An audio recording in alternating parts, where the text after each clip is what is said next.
Good morning, everybody. It's November 8th, 2021. We're just going to do a test on how well this super clean works.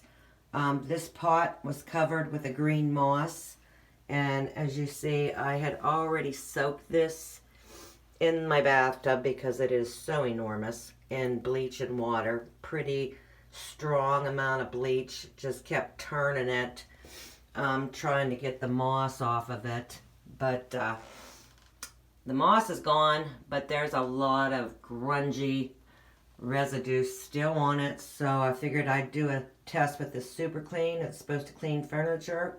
We're just going to see how well it cleans plastic pot planters, and we'll check back in 15 minutes. As you see, there's a lot of black crap going down the drain, which is a good sign. If you're doing this inside, please wear gloves and please turn your fan on or open doors or windows in whatever room you're doing this in because it really stinks. All right, we'll check back in 15 minutes. Thank you for watching. Please like and subscribe to win a free passion flower starter. After I receive 500 subscribers, I will randomly pull a name. Thank you.